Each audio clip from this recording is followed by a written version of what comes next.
Hello বন্ধুরা, আমি মিতা আবারও একটা রেসিপি দেখার জন্য আপনাদের সবাইকে স্বাগত জানাই।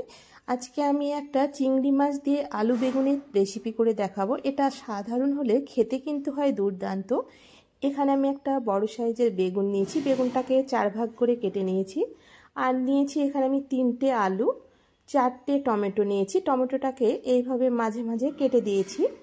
আর বড় সাইজের আলুটাকে আমি 2 টুকরো করে কেটে নিয়েছি। প্রথমে প্রেসার কুকারে বেগুন, আলু ও টমেটো সেদ্ধ করে নেব। সেদ্ধ করবার জন্য এখানে আমি খুব সামান্য পরিমাণ লবণ, হলুদ গুঁড়ো ও 1 চামচ তেল আর সামান্য পরিমাণ জল দিয়ে 4টে সিটি দিয়ে নেব। এই রান্নাটা খুব ঝটপট রান্না করা যায় এবং কোনো মশলা থাকে না। আমরা তো সব সময় মশলা খেয়ে যখন ভালো লাগে না, তখন এই খুব সাধারণভাবে যদি এইভাবে একবার আমার মতো করে চিংড়ি মাছ দিয়ে বেগুন রান্না করে দেখবেন, গরম রুটি কিংবা ভাত সব কিছুর সঙ্গে অসাধারণ লাগবে খেতে। আর বন্ধুরা, অবশ্যই পুরো ভিডিওটি দেখবেন আর একটা লাইক দেবেন। আপনাদের একটা লাইক আমাকে নতুন ভিডিও বানাতে উৎসাহ জাগায়। আর এখানে আমি 200 গ্রাম চিংড়ি মাছ নিয়েছি। চিংড়ি মাছটাকে আমি কেটে ধুয়ে পরিষ্কার করে নিয়েছি। মাছ ভাজবার জন্য পরিমাণ মতো লবণ, হলুদ গুঁড়ো আর খুব সামান্য পরিমাণ ঝাল লঙ্কার গুঁড়ো দিয়ে মাছটাকে ভেজে নেব।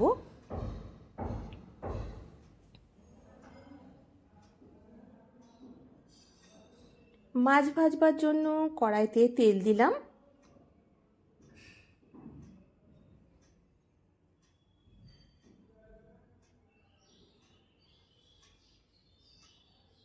দেখুন, তেলটা প্রথমে ভালো করে গরম করে নিয়েছি। এরপর মাছগুলো দিয়ে 1 মিনিট থেকে 2 মিনিট সময় নিয়ে মাছটাকে ভেজে নেব। এখানে বেশি কড়া করে ভাজবো না, চিংড়ি মাছ বেশি কড়া করে ভাজলে ভালো লাগে না। হালকা ভেজে উঠিয়ে নেব।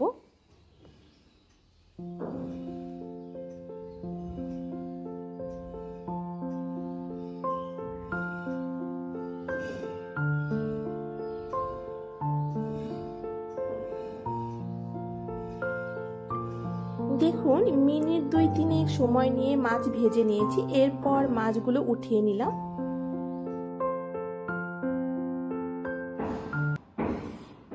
দেখুন, এখানে আমি চিংড়ি মাছগুলো মিনিট 2-3 সময় নিয়ে ভেজে নিয়েছি। দেখুন, এইভাবে হালকা করে ভেজে নিলেই চিংড়ি মাছগুলো খেতে ভালো লাগবে। এরপর ওই তেলে 1/2 চামচ কালো জিরে দিলাম। এখানে আমি তেলটা একদম কম দিয়ে রান্না করছি, তাই চিংড়ি মাছ ভাজবার তেলে রান্নাটা হয়ে যাবে।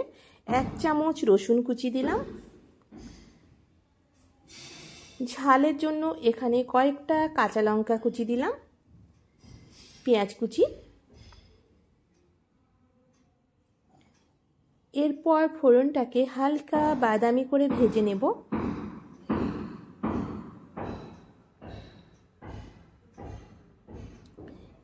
দেখুন, হালকা বাদামি করে ভেজে নিয়েছি। এরপর সেদ্ধ করে রাখা বেগুন, আলু ও টমেটো দিলাম।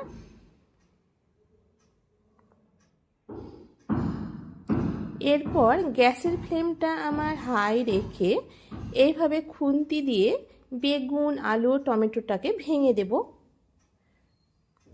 এখানে চাইলে আপনারা আদা বাটা এবং জিরে ও ধনে গুঁড়ো ব্যবহার করতে পারেন, কিন্তু আজকে আমি একদম মশলা ছাড়া রান্নাটা করছি।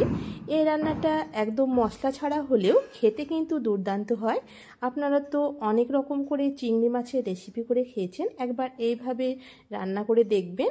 সময়টাও কম লাগবে এবং খেতেও খুব ভালো লাগবে। এরপর আমি সামান্য লবণ দিলাম। এখানে বেগুন আলু সেদ্ধ করবার সময় লবণ দেওয়া আছে, তাই লবণটা একটু বুঝে দেবেন, না হলে লবণটা বেশি হয়ে যাবে। এখানে আমি আলাদা করে হলুদ গুঁড়ো ব্যবহার করছি না, আপনারা চাইলে এখানে হলুদ গুঁড়ো ব্যবহার করতে পারেন।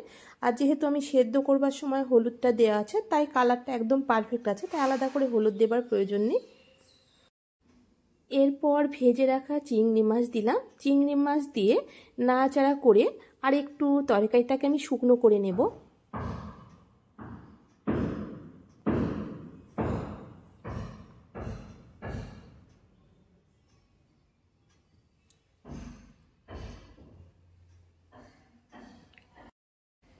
এখানে কিছু ধনেপাতা কুচি ও সব শেষে সামান্য পেঁয়াজ কুচি দিয়ে মিনিট 2-3 নাড়াচাড়া করে যাব।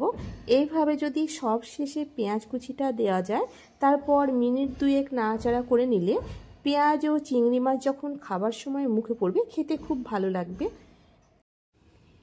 দেখুন পেঁয়াজ কুচি দেবার পর আমি মিনিট 2-3 নাড়াচাড়া করে নিয়েছি। এখানে সবজির জলজলে ভাবটা চলে গেছে এবং পেঁয়াজের কাঁচা ভাবটাও চলে গেছে।